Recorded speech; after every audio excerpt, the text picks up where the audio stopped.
Hi everybody, I'm Chef Julia Dunaway, and today I'm going to be making some tofu scramble.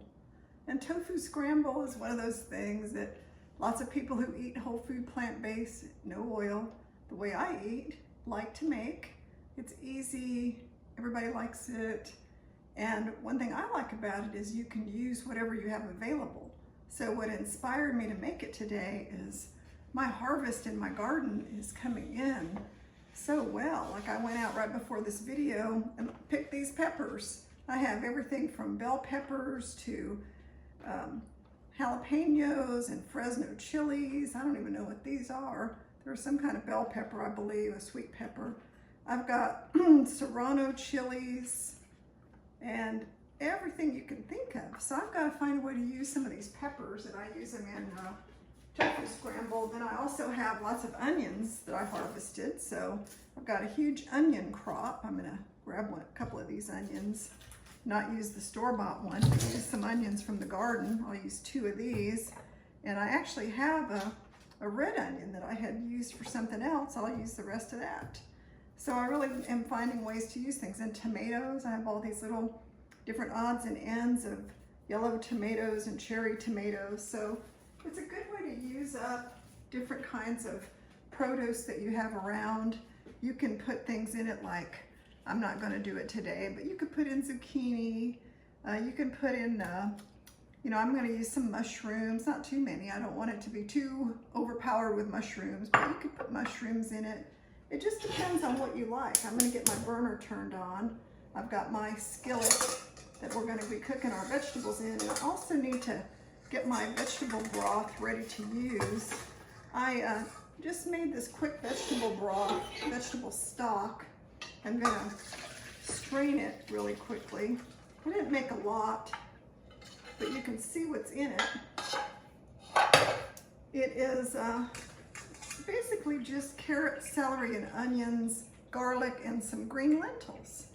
I know lentils may sound like a strange stock ingredient, but they're actually really good in vegetable stock. So if you look at my stock, it's a really nice kind of a light tan color. There's nothing really in there that has a strong flavor. There's no sodium in there. So if you like to make your own stock, one good thing about it is when you make your own, you can control the amount of sodium. So I know that a lot of people are either eating low sodium or no sodium, and when you get purchased stocks, well, they usually have a lot of sodium in them. If they don't have sodium in them, I'm gonna start cutting up onions while I'm talking. If they don't have sodium in the stock, what I found is they have a lot of strange ingredients sometimes in the stock. So I thought I was doing well by buying some kind of low sodium vegetable stock one time. And then I bought it and it tasted like, it was real sweet. It was very strange taste. And I looked on the ingredients and they had a lot of stuff in there that were like fruit, sweetened with some kinds of fruit, because I guess without the salt, they had to boost the flavor. So it had some odd ingredients in it that gave it didn't taste like vegetable stock. It tasted like something, but not the clean taste of vegetable stock. I want my vegetable stock to just taste like some vegetables, like carrot, celery, and onions. I think the green lentils give it a little bit of just a little flavor boost that's pleasant. It's a good flavor boost, not something that's odd. And there are no weird additives, just a little garlic. And if I had thought about it, I would have gone outside and picked some parsley and threw in some parsley stems. I have a huge crop of parsley that's survived the summer so far. It's August. And I'm surprised, I'm just astounded that my garden is still alive and producing all these vegetables, because here in Texas, by this time of the year, gardens are usually done because it's so hot and dry in the summer. But for whatever reason, we've been getting some really good rain this year here. I know some parts of the country haven't been so lucky, but here we've had a lot of rain. So we've been able to keep our garden going for a long time. So all I'm doing is I'm cutting up the onion. It's going to be about a cup of onion. These are onions from my garden, just white onions. But you can use yellow sweet onions or white onions. Usually I use these onions I get at the store. They're the really big, sweet yellow onions. But since I had these, you know, that were freshly dug up anyway, I thought I would use those. So all good tofu scrambles are gonna start with some onions and garlic and mushrooms for me today. If there are any of these things that you don't like, because I'm gonna have this one more piece of onion. If I'm putting anything in the tofu scramble that you don't like, just leave it out. I get this all the time in my cooking classes. People will say, oh, you put such and such a thing in there, but I don't like that. So I just always say, well, you know, just leave it out. Find something you like. If you don't like mushrooms, then you could use zucchinis or something. But whatever, just make it the way you like it. That's the important thing. Okay, so I got this is a skillet on medium-high heat. My skillet is a Le Creuset cast iron enamel skillet. I'm going to turn the air conditioning down a little bit. It suddenly got really hot in here. I had it turned. I wasn't using this room, so I didn't have it on very low. And whew, suddenly got hot. So I had to crank it up. Whew, Texas is hot. Chef coat is hot. Okay, I'm going to put about 4 to 5 mushrooms in here. I'm just cutting off the very ends of the stems because the ends of the stems sometimes are kind of ugly and brown. So I like to cut those off. This one didn't have a stem. And I like cremini mushrooms in this. So I've got 5 pretty good sized ones, and I'm going to slice them. I'm not going to do anything weird. I'm not going to chop them. I'm just going to quickly slice them and get them in here. They don't have to be fancy. Just keep your fingers out of the way when you're slicing stuff so you don't get your fingers cut. Now I just throw them in here. And I don't have any oil in my pan. You don't have to put oil in your pan. If you have a good non-stick pan or a good heavy-duty pan and you get the heat cranked up before you put the food in, it's fine. I think part of the problem I see is people will cook their food before the pan is hot. And then a typical thing I've seen with people with no oil cooking is they'll turn their pan on, they'll put their food in right away. Okay, we've got the onions and the mushrooms. They'll put their food in the pan, it's not hot, and they'll say, oh, well, it's starting to stick. This isn't gonna work. I'm gonna have to add water. And so somebody's told them somewhere that they had to start adding a bunch of water. So they'll pour a bunch of water in on their raw vegetables, and pretty soon they have this kind of watery, steamed vegetable mixture. Well, there's nothing good about that, you guys. It's not going to taste very good if it's onion water, okay? So let's not do that. Let's make sure we develop flavor. And how we develop flavor in our mushrooms and onions is we let them get brown. That's the whole thing here. We're letting them get brown. And all it takes for them to get brown is to have them in a hot enough pan where a little caramelization occurs. And the caramelization is when the onions or mushrooms, anything, most vegetables have some kind of water content, and they also have natural sugars in the vegetable. And that creates the caramelization. And that makes things taste really good. So we don't want to shortcut that and leave out that part. I'm taking 3 garlic cloves, and I'm going to cut the hard ends off of them. Each garlic clove has a real tough end. This one is almost cut off by itself, and then I'm going to smash it with my knife. And what that does is that immediately peels off the skin. Okay, now this garlic clove is like 4 garlic cloves in one, so it's a little trickier because I'd have to peel each one, so I'm going to get another one that's just one, because I don't want to be here all day peeling garlic cloves. I know that you can buy garlic already peeled and already smashed, and you can, you know, take your garlic and you can put it through a garlic press, but it does something to it. It's not pleasant. Boy, this garlic and onions are browning up really nicely. They smell good. Nothing's burning. I haven't added anything here. I've got my garlic here. I'm just going to use 2 cloves because these are really big. And I'm not gonna put them through a press or smash them in a machine or anything like that. I'm just cutting them up and then I'm just kind of chopping them. That's all you need with your garlic. Garlic tastes much better if it's just fresh garlic cloves chopped roughly, and then you can taste the good flavor of the garlic. Nothing happens to it to make it just garlic juice or whatever it is that happens when you put it through a machine. I know a lot of people swear by their garlic press, but I'm just saying that I was listening to Anthony Bourdain's book recently, Kitchen Confidential, and it was so funny because he went through a long tirade about why real chefs don't use garlic presses. And he, you know, I mean, his language is a little rough, but it was just kind of, it was interesting, his take on nobody should use any kind of machinery to cut their garlic.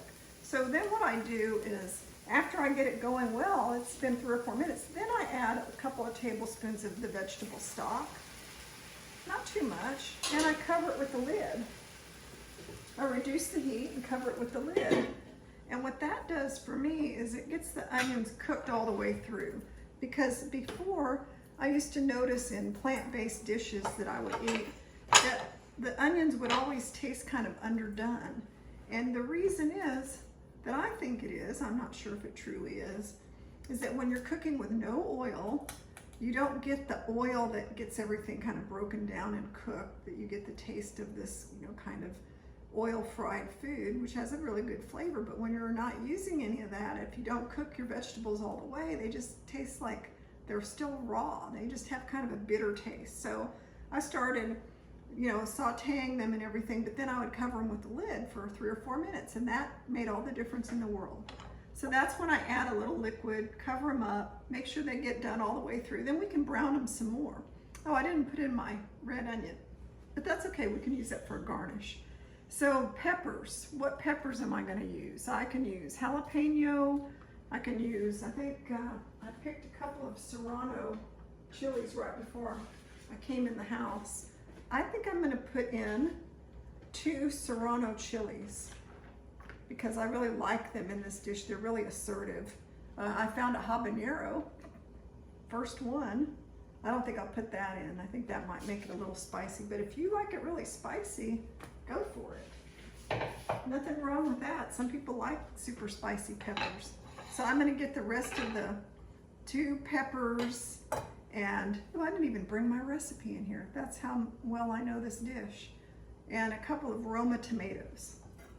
So I'm gonna put my, and I do have a recipe. I have an ebook that I've been working on. It's a breakfast ebook of all my favorite breakfast dishes. And I keep putting off getting it done. I've been so busy, but I need to finish it because it's got all my favorite, you know, everything I make, like this tofu scramble, potatoes, waffles. I have all these really good breakfast tacos and hatch grits and really, you know, things to me that are really great. Ooh, I have those in my ebook, but I've got to get it done. It's not going to do me any good. So now I'm adding my couple of Serrano chilies. I'm going to mix those in. So what I have here is this really good tasting, you know, it's getting caramelized, it's getting really broken down, it's all getting nice and soft. I'm going to add some tomatoes, and then I'm going to add my tofu here in a minute.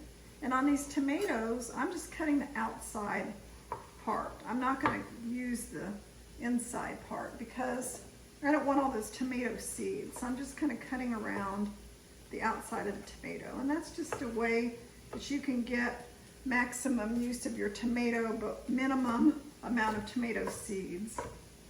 Because tomato seeds are just watery. They're not that great in your dish. They don't do anything for it. So sometimes you just don't want them. And that's why Roma tomatoes are good in this dish, because they have fewer, they have a less wet, mushy inside than a lot of tomatoes. I had a bunch of them growing in my garden, but I used them all, and the season or the plant is done. There are no more tomatoes on that plant for now. Now maybe some more will come out. I've had other plants that I thought we're done, but they keep producing. Still getting a lot of these little golden pear tomatoes. Those are still coming out like crazy. All right, so, oh, and this tofu scramble dish, this is very easy to make your own. You know, you can add more or less of anything if you like it or don't like it. So this is, I call this the basic tofu scramble dish. This is just, you know, the one I like and the main recipe that I go by. You know, it's got tomatoes and onions and mushrooms and garlic. I haven't put any salt or anything in it. Most people I know are trying to reduce salt, so if we can eat food with little or no salt, even better. We don't have to put it in there. Well, I put it in there. All right, so now let's talk about tofu. I have some tofu that I pressed. Well, we don't need this board. And it is from this brand. It's just something from Whole Foods. It's a medium firm tofu. And it's, you know, doesn't even have any, it's Green Valley, medium firm tofu. I'm using medium firm today, but I've used every kind of tofu. I've used tofu scramble, I've used soft tofu, extra firm tofu, medium tofu, it doesn't matter. This is extra firm tofu. This is the kind I use a lot. We get it at Walmart, but you can get it at regular grocery stores, and it's a organic extra firm tofu. This one really works well with tofu scramble. I usually use that one. But I have this other tofu that I bought for something else. And I didn't take it out of my process just so I could show you. I'm just stirring this up so the tomatoes start to cook down while we're waiting for the tofu. It turned up a little bit. Okay, so how I press my tofu is I take it out of the package and I wrap it just in a little 1 or 2 pieces of paper towel, not too many. I'm trying to save on using a million paper towels, so just use a couple. And then I wrap it, after the paper towel, I wrap it in a cotton cloth. I have a lot of these. They're 100% cotton cloths. I ordered them on Amazon for bread making and different things. So I have a lot of these around. I wrapped it in the cotton cloth, and then I always tell people you press it by, I just put an old cutting board on top of the wrapped up tofu and then put a book on top of that, and that just presses it. Very simple. The book I'm using is a book I don't use to cook with, desserts, but it's like a heavy book. So that's what I use. And yes, I know they make a tofu press, and yes, I have a tofu press. I've had a tofu press forever, but I don't really like to use it. It's just kind of like, you know, it presses the tofu too much. I have to get it out and clean it. It's like I don't need it. So what we're gonna do is we're just gonna crumble the tofu with our hands, little by little, into the pan.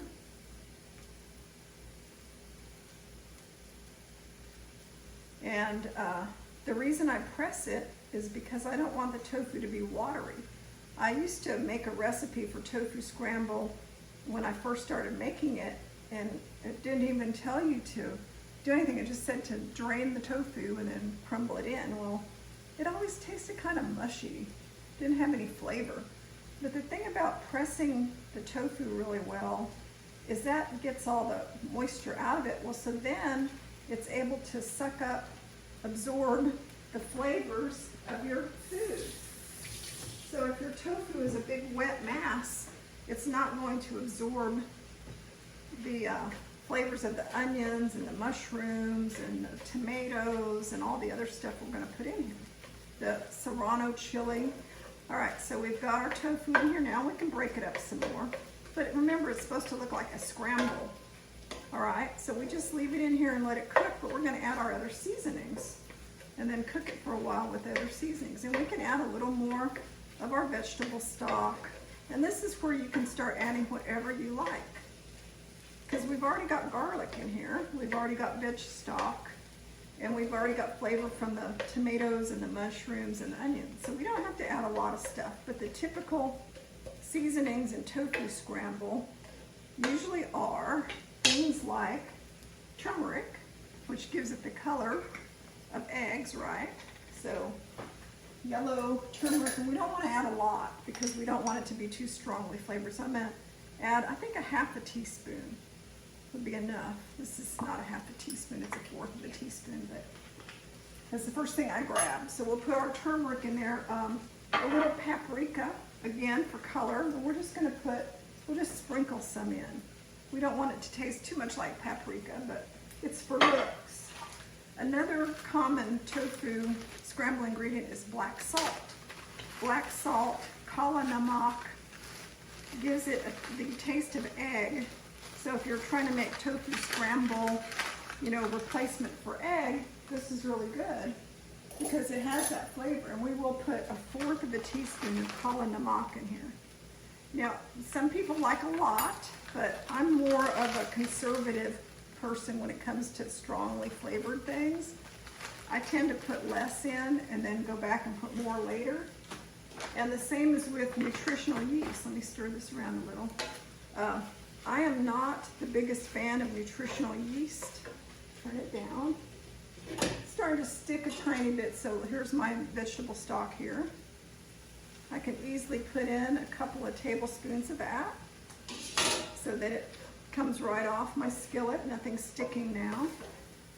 So when you find things sticking even to your non-stick pan, that's why you do a couple of things. You turn it down, lower the heat, and then you also can add just a little bit of liquid. And what that does is it deglazes your pan so that it's not sticking anymore, okay? So nutritional yeast, this is one of those things that is easy for people to overdo. What I usually do is add the minimal amount. So I'm going to add 2 teaspoons of nutritional yeast. I can't tell you how many recipes I've seen where people add like 4 tablespoons of nutritional yeast. And I like this brand, it's Sari, S-A-R-I Foods. I've used that nutritional yeast a lot of times and it has a good flavor. It's not overpowering and it's not fortified. So it doesn't have this really strong taste that the fortified nutritional yeast tend to have kind of I think it's a medicinal taste. But this one doesn't have that. Okay, so we got all the turmeric and the nutritional yeast and all that stuff in here. To me, nutritional yeast can overpower your food. It can make it taste really, really like you taste nothing but nutritional yeast. We can put in a couple of scallions. They taste good in this and provide some color. So we'll put in, we won't put all of them in, we'll save some for the top. But we'll put in the equivalent of 1 scallion.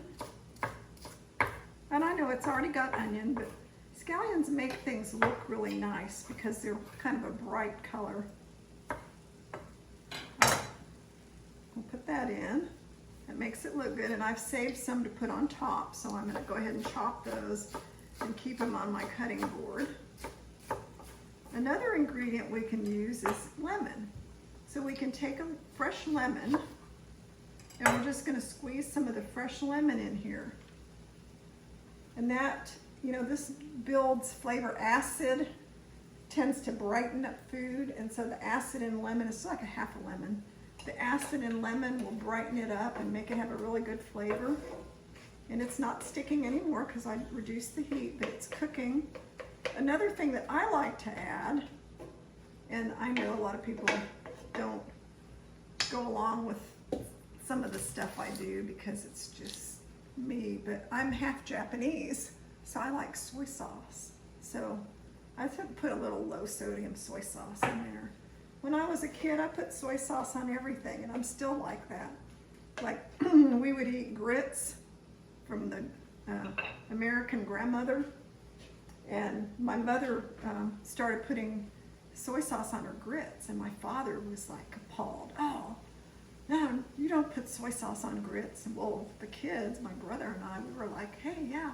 So we started eating it that way, and for most of my life, I put soy sauce on mashed potatoes, grits, all kinds of American food that nobody ever used soy sauce on because that's what my mother did.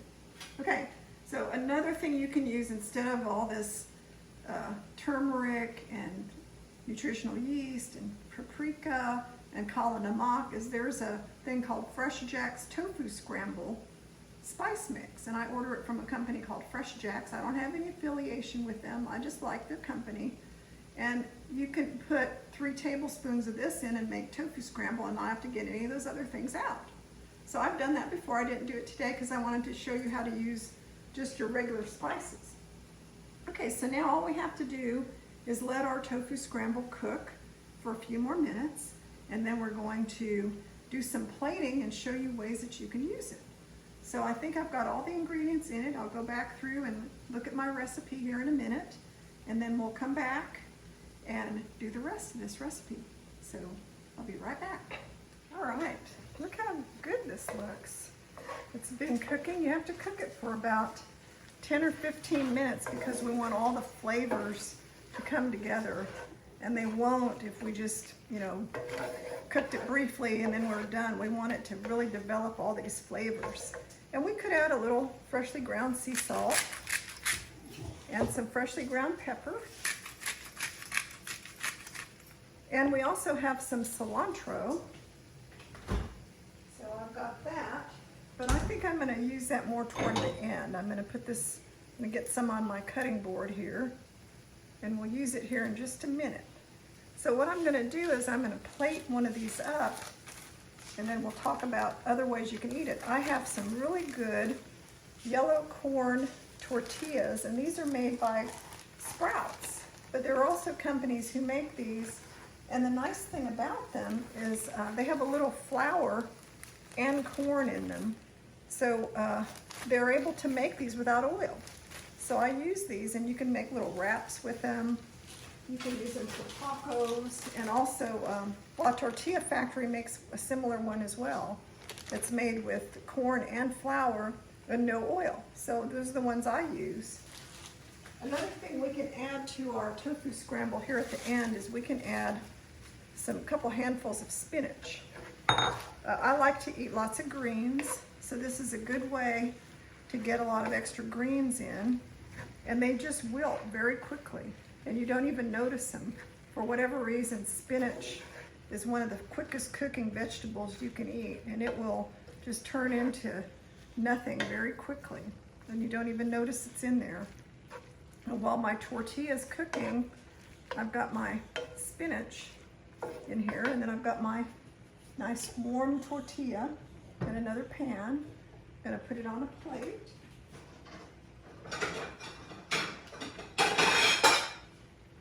All right, so I've got the tortilla, and for this preparation, what we're gonna do is I'm just gonna put some of the tofu scramble in my tortilla and eat it like a taco.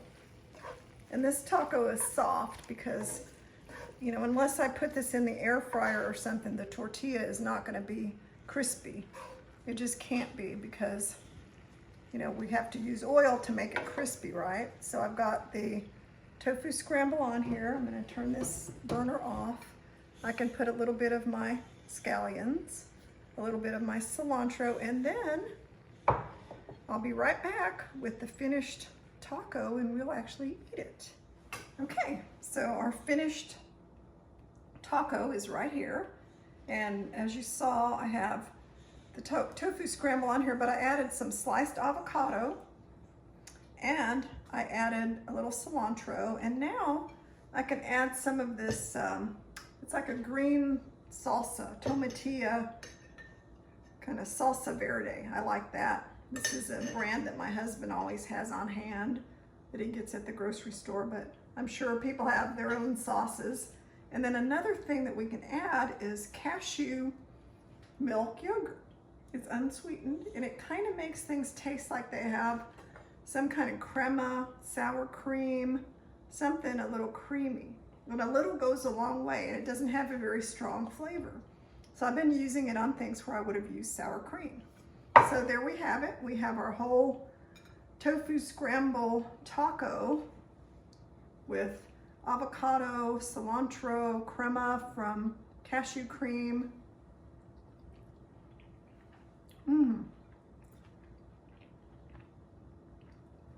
And then it's got the salsa. That is really good. And the cilantro and the scallion. I could just keep eating the whole thing, but I won't. But I want to tell you that This tofu scramble is so easy to use in so many recipes. We could use it for these tacos, or you can use it, you can just eat it plain. You could eat it with toast, which I've seen it in restaurants many times where you just get a plate of tofu scramble and toast. It tastes great. I've also found that it's really good in a baked potato. So bake a potato, open it up, and put on a bunch of tofu scramble. You'd be amazed at how good that is. You can eat it with rice. It's good just over brown rice. And then, last but not least, I've seen a really good preparation, and I made it myself, where I had tofu scramble left over from making it for something, and I had a bunch of it left over. And so I took rice, like fried rice. Excuse me for a second, I need a paper towel. So I took a skillet and sauteed some onions and just all kinds of vegetables, and added the tofu scramble and rice, and made kind of a fried rice with tofu scramble. So that sounds kind of weird, but it was really good. And then add a few more seasonings. You can always add more greens, put it with salad, put it as a topping for your salad. And also, I know I said last but not least, but I thought of other things. I've really enjoyed eating tofu scramble with a side order of beans. Like, I make a lot of beans. So I would have a plate of potatoes or rice, a little bit of beans, and then a serving of tofu scramble. So it's a good thing to have. It's good for breakfast, lunch, and dinner. And I hope you decide to make it so you can have this delicious tofu scramble taco. I have that for dinner. And, you know, make other things with it. So if you like this dish, the recipe will be in the show notes. Be sure and subscribe to my YouTube channel. I try to make a new recipe every week. That's my goal. Don't always get it done, but I'm trying to just share the things I cook. I cook all the time. I have several ebooks. I do cooking classes twice a month on Zoom. I do Facebook Live videos every week on beans, Bean of the Week it's called. So I have lots and lots of content, but the way I prefer to demonstrate what I do is just do it the way I do it, and cook with you and just cook in real time. So that's my style. I know it's not a quick and easy thing to watch, but that's the way I do it. So I hope you come back and watch more videos, and please subscribe to my channel. Thank you so much. Bye-bye.